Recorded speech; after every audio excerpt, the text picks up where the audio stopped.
ಯತೋ ಜನ್ಮಾದ್ಯಸ್ಯ ಶ್ರುತಿಸುರಯಮಾನೈಕವಿಷಯಾತ್ ಸ್ವತಂತ್ರಸ್ತಂತ್ರಜ್ಞೋ ಗುರುರಪಿ ಗುರೋರ್ಯಶ್ಚ ಜಗತಾಂ ವಿಮೂಢಾ ಯತ್ತತ್ವಂ ಪ್ರಕಟಮಿಹ ವೇತ್ತುಂ ಸುಮನಸೋ ಮುಕುಂದಂ ಧ್ಯಾಯಾಮ ಪಹತ ಕುಹಕಂ ತಂ ಸಮಹಸಾ ಸರ್ವವಿಘ್ನಃ ಪ್ರಶಮನಂ ಸರ್ವಸಿದ್ಧಿಕರಂ ಪರಂ ಸರ್ವಜೀವಪ್ರಣೇತಾರಂ ವಂದೇ ವಿಜಯದಂ ಹರಿಂ ಕರೋತು ಮಮ ಕಲ್ಯಾಣಂ ಹರಿರ್ಹಯಮುಖಾಪಿತಃ ಗುರುಶ್ಚ ಮಧ್ವನಾಮಾ ಮೇ ವರದೋಸ್ತು ನಿರಂತರಂ ವಾಣಿತೆ ಕರವಣ್ಯಂಬ ಚರಣೋರತಿ ಸರ್ವದಾ ಮದ್ವಾಕ್ಯಸರಣೀರ್ಭೂಯಾತ್ ಶ್ರೀಮದಾಚಾರ್ಯಭಾವಗ ಸಮಾಶ್ರಯೇದ್ಗುರುಂ ಭಕ್ತ್ಯಾ ಮಹಾವಿಶ್ವಾಸಪೂರ್ವಕಂ ನಿಕ್ಷಿಪೇ ಸರ್ವಭಾರಾಂಶ್ಚ ಗುರೋ ಶ್ರೀಪಾದಪಂಕಜೇ.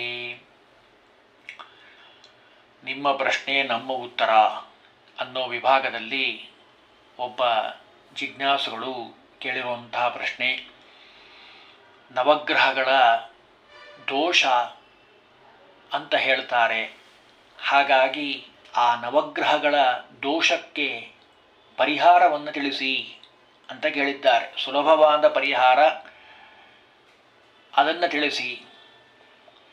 ಮೊದಲಿಗೆ ಅವರು ಕೇಳಿರೋ ಹಾಗೆ ಮೊದಲಿಗೆ ಸೂರ್ಯ ಇಡೀ ಗ್ರಹಗಳಲ್ಲೇ ಪ್ರಖ್ಯಾತನಾದಂಥವನು, ಅವನ ಬಗ್ಗೆ ಸ್ವಲ್ಪ ತಿಳಿದು ಆ ಗ್ರಹದ ಪರಿಹಾರವನ್ನು ತಿಳಿಲಿಕ್ಕೆ ಪ್ರಯತ್ನವನ್ನು ಮಾಡೋಣ. ತ್ರೈಲೋಕ್ಯ ದೀಪಕಂ ದೇವಂ ಗುಣರೂಪಂ ತ್ರಯೀಮಯಂ, ವಿಶೇಷವಾಗಿ ಅವನನ್ನು ಭಾಸ್ಕರಂ ಗ್ರಹನಾಯಕಂ ಅಂತ ಹೇಳ್ತಾರೆ. ಸೂರ್ಯ ಎಲ್ಲ ಗ್ರಹಗಳಲ್ಲಿ ಪ್ರಧಾನವಾದಂಥವನು, ಗ್ರಹನಾಯಕ ಅಂತ ಅನಿಸ್ಕೊಂಡಿದ್ದಾನೆ. ಅವನ ಒಂದು ವೈಶಿಷ್ಟ್ಯತೆಯನ್ನು ಅನೇಕ ಗ್ರಂಥಗಳು ವಿಸ್ತಾರವಾಗಿ ಹೇಳ್ತವೆ. ಸೂರ್ಯ ಜಾತಕದಲ್ಲಿ ತಂದೆಯ ಸುಖವನ್ನು, ಶರೀರ ಸುಖವನ್ನು ಮತ್ತು ಸಣ್ಣ ಪ್ರಮಾಣದ ಪ್ರವಾಸವನ್ನು, ವಿಶೇಷವಾಗಿ ವಿದ್ಯುತ್ತಿಂದ ನಡೆಯುವಂತಹ ಉದ್ಯೋಗಗಳನ್ನು, ಅಧಿಕಾರವುಳ್ಳಂತಹ ಜನರನ್ನು, ಅರಸ, ಅಧಿಕಾರಿ ವರ್ಗ, ರಾಜವಂಶ, ಉಷ್ಣ ಪ್ರಕೃತಿ, ದೇಹದಲ್ಲಿ ಉಷ್ಣ ಅಂತಂತಾರೆ ನೋಡಿ, ಆಮೇಲೆ ಬಂಗಾರದ ಕೆಲಸ ಮಾಡುವಂತಹ ಜನರು, ಐಶ್ವರ್ಯ, ಶೌರ್ಯ, ಆರೋಗ್ಯ, ಅಧಿಕಾರ, ಸಂಕಟವನ್ನು ನಾಶ ಮಾಡುವಂತಹ ಶಕ್ತಿ, ಸೂಕ್ಷ್ಮವಾದ ಬುದ್ಧಿ ಮತ್ತು ಆಯುಷ್ಯ, ಇವೆಲ್ಲವನ್ನು ಸೂರ್ಯ ತೋರಿಸ್ತಾನೆ ಜಾತಕದಲ್ಲಿ. ಸೂರ್ಯ ಹೇಗಿದ್ದಾನೆ ಅನ್ನೋದರ ಮೇಲೆ ಆ ಜಾತಕನ ಗುಣಲಕ್ಷಣಗಳನ್ನು ನಾವು ತಿಳಿಬೋದು. ಅದರಲ್ಲೂ ಅತ್ಯಂತ ಎತ್ತರದ ದರ್ಜೆಯ ಉದ್ಯೋಗ ಅಂತ ಅಂತಾರಲ್ಲ, ಹೈ ಪೊಸಿಷನ್, ಅದನ್ನು ತೋರಿಸೋನೇ ಸೂರ್ಯ. ಅದರಲ್ಲೂ ಅಧಿಕಾರಸ್ಥರಾದಂತಹ ಅನೇಕ ಜನರನ್ನು ಗೆಳೆತನ ಮಾಡಿಸುವಂಥದ್ದು, ರಾಜವಿದ್ಯೆ, ಶ್ರೇಷ್ಠ ತರಹದ ಉದ್ಯೋಗ, ಪ್ರಕಾಶ, ವಿದ್ಯುತ್ತು, ಇವೆಲ್ಲವನ್ನು ಸೂರ್ಯ ಜಾತಕದಲ್ಲಿ ತೋರಿಸ್ತಾನೆ ಅಂತ ಹೇಳ್ತಾರೆ. ಅಂದರೆ ಸೂರ್ಯ ಚೆನ್ನಾಗಿದ್ದರೆ ಇವೆಲ್ಲವೂ ಅನುಕೂಲತೆಗಳು ಆಗುವಂಥದ್ದು. ಇಷ್ಟೇ ಅಲ್ಲದೆ ಇನ್ನೊಂದು ಗ್ರಂಥದಲ್ಲಿ ಸೂರ್ಯನ ಬಗ್ಗೆ ಇನ್ನೂ ಅನೇಕ ಗುಣಗಳನ್ನು ತಿಳಿಸ್ತಾರೆ. ಉದಾಹರಣೆಗೆ ತಿಳಿಯೋದಾದರೆ, ಸೂರ್ಯ ಧೀರೋದ್ದಾತ್ತವಾಗಿರುವಂಥ ಸ್ವಭಾವ, ಸ್ಪಷ್ಟವಾಗಿ ಮಾತಾಡುವಂಥವನು, ವೈದ್ಯಶಾಸ್ತ್ರದ ಬಗ್ಗೆ ಅಪಾರವಾದ ಅಭಿರುಚಿ ಉಳ್ಳಂಥವನು, ಸ್ವಾರ್ಥಕ್ಕಿಂತ ಜನರ ಹಿತನೇ ಮುಖ್ಯ ಅನ್ನೋ ಸ್ವಭಾವ, ತನ್ನ ಬುದ್ಧಿ ಮತ್ತು ಸಾಮರ್ಥ್ಯದಿಂದ ಶತ್ರುಗಳನ್ನು ಗೆಲ್ಲುವಂಥವನು.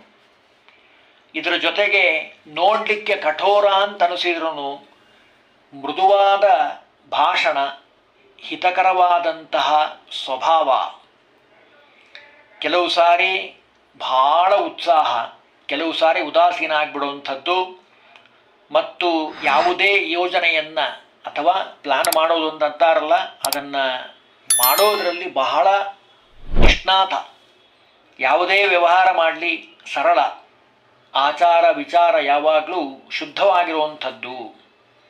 ಹಾಗಾದರೆ ಈ ಸೂರ್ಯನ ಒಂದು ದೋಷ ನಮಗೆ ಪರಿಹಾರ ಆಗಬೇಕು ಅಂದರೆ ನಾವೇನು ಮಾಡಬೇಕು ಅಂತ ಅವರು ಕೇಳಿರುವಂಥದ್ದು. ಒಟ್ಟಾರೆ ನವಗ್ರಹಗಳ ದೋಷವನ್ನು ಕೇಳಿದ್ದಾರೆ. ಮೊದಲು ಸೂರ್ಯನ ಬಗ್ಗೆ ನೋಡೋಣ. ಸೂರ್ಯನ ಒಂದು ದೋಷ ಪರಿಹಾರ ಆಗಬೇಕು ಅಂದರೆ ನಿತ್ಯದಲ್ಲಿ ಸೂರ್ಯನ ಸ್ತೋತ್ರವನ್ನು ಹೇಳಬೇಕು, ಸೂರ್ಯ ನಮಸ್ಕಾರ ಮಾಡಬೇಕು. ಅದರಲ್ಲೂ ವಿಶೇಷವಾಗಿ ಸೂರ್ಯೋದಯಕ್ಕಿಂತ ಮುಂಚೆ ಬೇಗ ಎದ್ದು ಆ ಸೂರ್ಯನಿಗೆ ನಮಸ್ಕಾರವನ್ನು ಮಾಡಬೇಕು. ಅದರಲ್ಲೂ ಈ ಶ್ಲೋಕವನ್ನು ಹೇಳಬೇಕು. ಚಿತ್ರದಲ್ಲಿ ನೋಡ್ತಾ ಇದ್ದೀರಿ, ಗ್ರಹಾಣಾಮಾತಿರಾದಿತ್ಯೋ ಲೋಕರಕ್ಷಣಕಾರಕಃ ವಿಷಮಸ್ಥಾನ ಸಂಭೂತಾಂ ಪೀಡಾಂ ಹರತು ಮೇ ರವಿಹಿ. ಈ ಶ್ಲೋಕವನ್ನು ನಿತ್ಯದಲ್ಲಿ ಎಷ್ಟು ಸಾಧ್ಯನೋ ಅಷ್ಟು ಶ್ಲೋಕವನ್ನು ಹೇಳೋದ್ರಿಂದ ಸೂರ್ಯನ ದೋಷ ಪರಿಹಾರ ಆಗ್ತಾ ಇದೆ. ಇನ್ನೂ ಒಂದು ಶ್ಲೋಕ ಇದೆ, ಅದು ಎಲ್ರಿಗೂ ಪ್ರಖ್ಯಾತವಾಗಿ ಗೊತ್ತಿರುವಂಥದ್ದೇ. ಜಪಾ ಕುಸುಮ ಸಂಕಾಶಂ ಕಾಶ್ಯಪೇಯ ಮಹದ್ಯುತಿಂ. ಎಷ್ಟು ಸುಂದರವಾಗಿದೆ ನೋಡ್ರಿ. ಜಪಾ ಕುಸುಮ ಸಂಕಾಶಂ, ಸೂರ್ಯನ ಒಂದು ಮಹಿಮೆಯನ್ನು ತಿಳಿಸ್ತಾರೆ. ಕಾಶ್ಯಪೇಯಂ, ಕಶ್ಯಪರ ಮಗನಾಗಿ ಬಂದಂಥವನು ಇವನು. ಯಾರು? ಸೂರ್ಯ. ಮಹದ್ಯುತಿಂ, ಅತ್ಯಂತ ಪ್ರಕಾಶಮಾನನಾದಂಥ ಸೂರ್ಯ. ತಮೋರಿಂ ಸರ್ವಪಾಪಘ್ನಂ ಪ್ರಣತೋಸ್ಮಿ ದಿವಾಕರಂ. ಹೇ ದಿವಾಕರ, ದಿನಕ್ಕೆ ಒಡೆಯನಾಗಿರುವಂತಹ ಹೇ ಸೂರ್ಯ, ನಮ್ಮ ಎಲ್ಲ ಗ್ರಹದೋಷಗಳನ್ನು, ಸೂರ್ಯನ ದೋಷ ಅಂತ ಏನಿದೆ ಅಲ್ಲ, ಆ ದೋಷವನ್ನು ಅವಶ್ಯವಾಗಿ ಪರಿಹಾರ ಮಾಡು.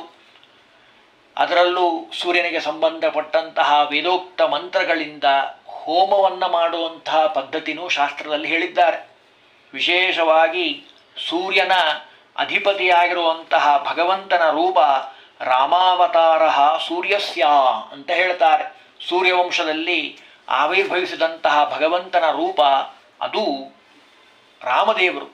ಹಾಗಾಗಿ ರಾಮನಾಮವನ್ನು ಜಪ ಮಾಡೋದರಿಂದ, ವಿಶೇಷವಾಗಿ ರಾಮದೇವರ ಸ್ತೋತ್ರವನ್ನು ಹೇಳೋದ್ರಿಂದ ಬಹಳ ಸುಲಭವಾಗಿದ್ದಾವೆ. ಬೇಕಾದಷ್ಟು ಶ್ಲೋಕಗಳು ನಿಮಗೆ ಸಿಗ್ತದೆ. ರಾಮಾಯ ರಾಮಭದ್ರಾಯ ರಾಮಚಂದ್ರಾಯ ವೇದಸೆ ರಘುನಾಥಾಯ ನಾಥಾಯ ಸೀತಾಯ ಪತಯೇ ನಮಃ. ಬಹಳ ಸುಂದರವಾದ ಶ್ಲೋಕಗಳಿದ್ದಾವೆ. ಆ ರಾಮದೇವರ ಸ್ತೋತ್ರವನ್ನು ಮಾಡೋದರಿಂದ, ರಾಮದೇವರ ದೇವಸ್ಥಾನಕ್ಕೆ ಹೋಗೋದ್ರಿಂದ, ವಿಶೇಷವಾಗಿ ಸೂರ್ಯ ನಮಸ್ಕಾರವನ್ನು ಮಾಡೋದರಿಂದ ಸೂರ್ಯನ ದೋಷ ಪರಿಹಾರ ಆಗ್ತಾ ಇದೆ. ಜೊತೆಗೆ ಸೂರ್ಯನಿಗೆ ಸಂಬಂಧಪಟ್ಟ ಹಾಗೆ ಮುಖ್ಯವಾದದ್ದು ತಾಮ್ರ. ಲೋಹದಲ್ಲಿ ತಾಮ್ರ ಅವನಿಗೆ ಬಹಳ ಪ್ರೀತಿಕರವಾದಂಥದ್ದು. ಗಿಡದಲ್ಲಿ ಎಕ್ಕೆ ಗಿಡ ಅಂತಂತಾರಲ್ಲ, ಅರ್ಕಪತ್ರ, ಅದು ಬಹಳ ವಿಶಿಷ್ಟವಾಗಿರುವಂಥದ್ದು.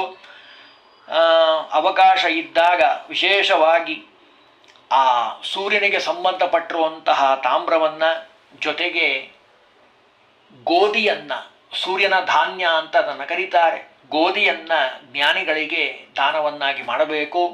ಇದರಿಂದ ವಿಶೇಷವಾಗಿ ಸೂರ್ಯನ ಗ್ರಹದೋಷ ಅಂತೇನಿದೆ ಅಲ್ಲ, ಅದು ಪರಿಹಾರ ಆಗಲಿಕ್ಕೆ ಸಾಧ್ಯ ಅಂತ ಹೇಳ್ತಾರೆ. ಇನ್ನು ಚಂದ್ರ ಇದ್ದಾನೆ. ಮನಸ್ಸಿಗೆ ಕಾರಕನಾಗಿರುವಂಥವನು ಚಂದ್ರ. ಚಂದ್ರಮ ಮನಸೋ ಜಾತಃ ಅಂತ ಹೇಳ್ತದೆ ವೇದ.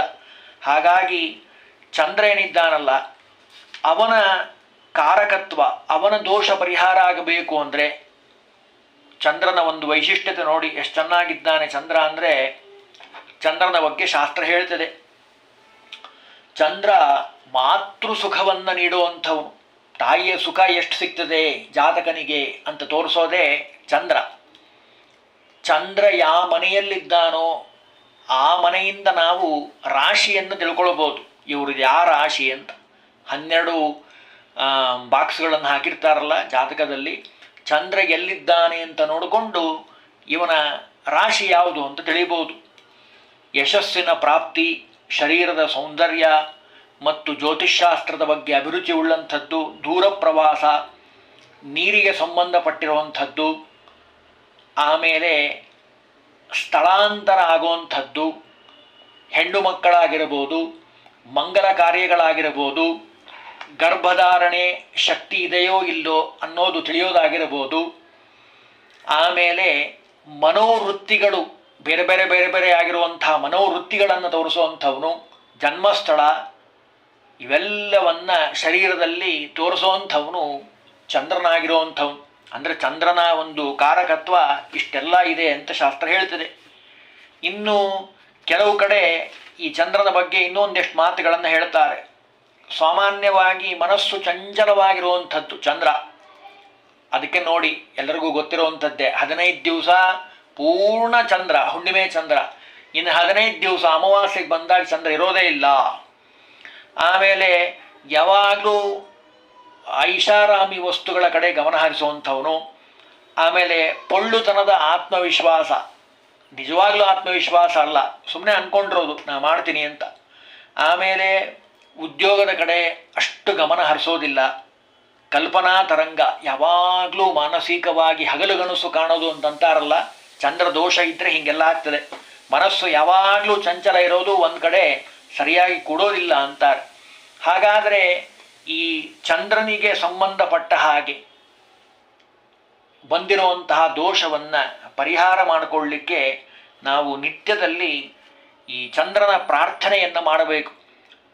ಚಿತ್ರದಲ್ಲಿ ನೋಡ್ತಾ ಇದ್ದೀರಿ, ರೋಹಿಣೀಶಃ ಸುಧಾಮೂರ್ತಿ ಸುಧಾಗಾತ್ರ ಸುಧಾಶನಃ ವಿಷಮಸ್ಥಾನ ಸಂಭೂತಾಂ ಪೀಡಾಂ ಹರತು ಮೇ ವಿದುಹು. ಈ ಮಂತ್ರವನ್ನು ಎಷ್ಟು ಸಾಧ್ಯನೋ ಅಷ್ಟು ವಿಶೇಷವಾಗಿ ಪ್ರಾರ್ಥನೆಯನ್ನು ಮಾಡಬೇಕು. ರುದ್ರದೇವರ ಈಶ್ವರನ ಪೂಜೆಯನ್ನು ಮಾಡಬೇಕು. ಯಾಕೆ ಗಂಗಾಧರ ಅಂತ ಹೇಗೆ ಅನ್ಸ್ಕೊಂಡಿದ್ದಾನೋ ಹಾಗೆ ಸೋಮಶೇಖರ ಅಂತನೂ ಅವನನ್ನು ಕರೀತಾರೆ. ಚಂದ್ರನನ್ನು ಧಾರಣೆ ಮಾಡಿದ್ದಾನೆ. ವಿಶೇಷವಾಗಿ ರುದ್ರದೇವರ ಉಪಾಸನೆಯನ್ನು ಮಾಡಬೇಕು. ಇನ್ನು ಪ್ರಖ್ಯಾತವಾದ ಶ್ಲೋಕವು ಎಲ್ಲರಿಗೂ ಗೊತ್ತಿರುವಂಥದ್ದೇ, ದದೀಶಂಕ ತುಷಾರಾಭಂ ಕ್ಷಿರೋದಾರಣವ ಸಂಭವಂ ನಮಾಮಿ ಶಶನಂ ಭಕ್ತ್ಯ ಶಂಭೋರ್ ಮುಕುಟಭೂಷಣಂ. ನಾನೀಗ ಹೇಳಿದ್ನಲ್ಲ, ಶಂಭು ಅಂದರೆ ರುದ್ರದೇವರ ತಲೆಯಲ್ಲಿ ಯಾವಾಗಲೂ ಅವನು ವಾಸವನ್ನು ಮಾಡ್ತಾ ಇದ್ದಾನೆ. ಹಾಗಾಗಿ ರುದ್ರದೇವರ ಉಪಾಸನೆಯನ್ನು ಮಾಡೋದರಿಂದ ಸೋಮವಾರದ ದಿವಸ ಈಶ್ವರನ ದೇವಸ್ಥಾನಕ್ಕೆ ಹೋಗೋದು, ಈಶ್ವರನ ಸ್ತೋತ್ರ ಮಂತ್ರಗಳನ್ನು ಹೇಳೋದು, ಚಂದ್ರನ ಮಂತ್ರವನ್ನು ಹೇಳೋದು, ಇದರಿಂದ ವಿಶೇಷವಾಗಿ ಭಗವಂತ ಅನುಗ್ರಹ ಮಾಡ್ತಾನೆ. ಇನ್ನು ಸೂರ್ಯವಂಶದಲ್ಲಿ ಹುಟ್ಟಿದಂತಹ ರಾಮದೇವು ಸೂರ್ಯನಲ್ಲಿ ಇದ್ದು ಅನುಗ್ರಹ ಮಾಡಿದರೆ, ಚಂದ್ರವಂಶದಲ್ಲಿ ಕೃಷ್ಣ ಪರಮಾತ್ಮ ಅವತಾರ ಮಾಡಿರುವಂಥದ್ದು. ಹಾಗಾಗಿ ಚಂದ್ರನ ದೋಷ ಪರಿಹಾರಕ್ಕೋಸ್ಕರವಾಗಿ ಕೃಷ್ಣ ಪರಮಾತ್ಮನ ಮಂತ್ರವನ್ನು, ಕೃಷ್ಣನ ಜಪವನ್ನು, ಕೃಷ್ಣ ಮಂತ್ರ ಜಪವನ್ನು ವಿಶೇಷವಾಗಿ ಮಾಡಬೇಕಪ್ಪ. ಅದರಿಂದ ಚಂದ್ರನ ದೋಷ ಪರಿಹಾರ ಆಗ್ತಾ ಇದೆ. ವೇದೋಕ್ತ ಮಂತ್ರಗಳಿಂದ ಹೋಮವನ್ನು ಮಾಡಿ, ಆಪ್ಯಾಯ ಸುತಮೇದಿದೆ ಅಂತ ಮಂತ್ರ ಇದೆ, ಆ ಮಂತ್ರದಿಂದ ಹೋಮ ಹವನವನ್ನು ಮಾಡಿ ಜಪವನ್ನು ಮಾಡೋದರಿಂದ, ಜ್ಞಾನಿಗಳಿಂದ ಜಪವನ್ನು ಮಾಡಿಸೋದ್ರಿಂದ ವಿಶೇಷವಾಗಿ ಚಂದ್ರನ ದೋಷ ಪರಿಹಾರ ಆಗ್ತಾ ಇದೆ. ಅವಕಾಶ ಮಾಡಿಕೊಂಡು ಚಂದ್ರನಿಗೆ ಸಂಬಂಧಪಟ್ಟಂತಹ ಧಾನ್ಯ, ಅದು ಅಕ್ಕಿಯನ್ನು ವಿಶೇಷವಾಗಿ ದಾನವನ್ನಾಗಿ ಮಾಡಬೇಕು. ಜೊತೆಗೆ ಬಿಳಿ ಬಣ್ಣ ಅವನ ಬಣ್ಣವಾಗಿರುವಂಥದ್ದು, ಬೆಳ್ಳಿ ಅವನ ಒಂದು ಲೋಹ ಆಗಿರುವಂಥದ್ದು, ಅದನ್ನು ವಿಶೇಷವಾಗಿ ದಾನವನ್ನು ಕೊಡೋದ್ರಿಂದ ಆ ಚಂದ್ರ ವಿಶೇಷವಾಗಿ ಅನುಗ್ರಹವನ್ನು ಮಾಡ್ತಾನೆ. ಪ್ರತಿ ವಾರ 2 ಗ್ರಹಗಳಿಗೆ ಸಂಬಂಧಪಟ್ಟ ಹಾಗೆ ನಾವು ಪರಿಹಾರವನ್ನು ತಿಳಿಲಿಕ್ಕೆ ಪ್ರಯತ್ನವನ್ನು ಮಾಡ್ತಾ ಇದ್ದೀವಿ. ನವಗ್ರಹಗಳು 9 ಜನ ಗ್ರಹಗಳಿದ್ದಾರೆ. ಅದರಲ್ಲಿ ಇವತ್ತು 2 ಗ್ರಹದ ಬಗ್ಗೆ ನಾವು ತಿಳಿಲಿಕ್ಕೆ ಪ್ರಯತ್ನವನ್ನು ಮಾಡಿದ್ದೀವಿ. ಸೂರ್ಯನ ಒಂದು ವೈಶಿಷ್ಟ್ಯತೆ ಕೆಂಪು ಬಣ್ಣ ಅವನಿಗೆ ಬಹಳ ಪ್ರೀತಿಕರವಾದದ್ದು, ಚಂದ್ರನಿಗೆ ಬಿಳಿ ಬಣ್ಣ ಬಹಳ ಪ್ರೀತಿಕರವಾದದ್ದು. ಅಂದರೆ ಆ ಸಂಬಂಧಪಟ್ಟಂತಹ ಬಣ್ಣದ ವಸ್ತ್ರವನ್ನು ದಾನವನ್ನಾಗಿ ಕೊಡೋದು ಭಾರಿ ವಿಶೇಷವಾದ ಫಲವನ್ನು ಕೊಡ್ತಾ ಇದೆ. ಸೂರ್ಯ ಅನುಗ್ರಹ ಮಾಡಬೇಕು ಅಂದರೆ ರಾಮದೇವರ ಸ್ಮರಣೆಯನ್ನು ಮಾಡಬೇಕು, ರಾಮನಾಮವನ್ನು ಜಪ ಮಾಡಬೇಕು, ಬೆಳಗ್ಗೆ ಬೇಗ ಏಳಬೇಕು, ಸೂರ್ಯನಿಗೆ ನಮಸ್ಕಾರವನ್ನು ಮಾಡಬೇಕು. ಇನ್ನು ಚಂದ್ರನ ಬಗ್ಗೆ ನಾವೀಗ ಹೇಳಿದ ಹಾಗೆ ಅಕ್ಕಿಯನ್ನು ಮತ್ತು ಬೆಳ್ಳಿಯ ಪದಾರ್ಥವನ್ನು ದಾನ ಮಾಡೋದರಿಂದ ಕೃಷ್ಣ ಪರಮಾತ್ಮನ ಸ್ಮರಣೆಯನ್ನು ಮಾಡಬೇಕು. ಕಲಿಯುಗಕ್ಕೆ ಬಹಳ ಹತ್ತಿರಕರವಾಗಿರುವಂತಹ ರೂಪ. ಮತ್ತು ನಾನೀಗ ಹೇಳಿದ ಹಾಗೆ 2 ಶ್ಲೋಕಗಳಿದ್ದಾವೆ. ಆ 2 ಶ್ಲೋಕಗಳನ್ನು ಜಪವನ್ನು ಮಾಡೋದರಿಂದ ಶುದ್ಧವಾಗಿ ಭಗವಂತನ ಸ್ಮರಣೆಯನ್ನು ಮಾಡ್ತಾ ಯಾರು ಈ ಮಂತ್ರಗಳನ್ನು ಜಪ ಮಾಡ್ತಾರೋ ಅವರಿಗೆ ಸೂರ್ಯ ಮತ್ತು ಚಂದ್ರರ ದೋಷ ಕಡಿಮೆಯಾಗಿ ಭಗವಂತ ಅನುಗ್ರಹ ಮಾಡ್ತಾನೆ. ಅವರು ಪ್ರಶ್ನೆ ಕೇಳಿದ್ದಾರೆ, ಹಾಗಾಗಿ ಉತ್ತರವನ್ನು ಕೊಟ್ಟಿದ್ದೀವಿ. ಇನ್ನು ಪ್ರತಿ ವಾರ 9 ಗ್ರಹಗಳ ಪರ್ಯಂತರವಾಗಿ ಇನ್ನೂ ಸುಮಾರು ಪ್ರಶ್ನೆಗಳಿದ್ದಾವೆ. ಮೊದಲು ಮುಖ್ಯವಾಗಿ ಎಲ್ರಿಗೂ ಉಪಯೋಗ ಆಗಲಿ ಅನ್ನೋ ದೃಷ್ಟಿಯಿಂದ ಈ ಸೂರ್ಯ ಮತ್ತು ಚಂದ್ರರ ಬಗ್ಗೆ ಹೇಳಿರುವಂಥದ್ದು. ಮುಂದಿನ ವಾರ ಮತ್ತೆ ಇನ್ನೆರಡು ಗ್ರಹಗಳ ಬಗ್ಗೆ ದೋಷದ ಪರಿಹಾರದ ಬಗ್ಗೆ ತಿಳಿಲಿಕ್ಕೆ ಪ್ರಯತ್ನವನ್ನು ಮಾಡೋಣ. ಹರಿ ಓಂ ಶ್ರೀಕೃಷ್ಣಾರ್ಪಣಮಸ್ತು.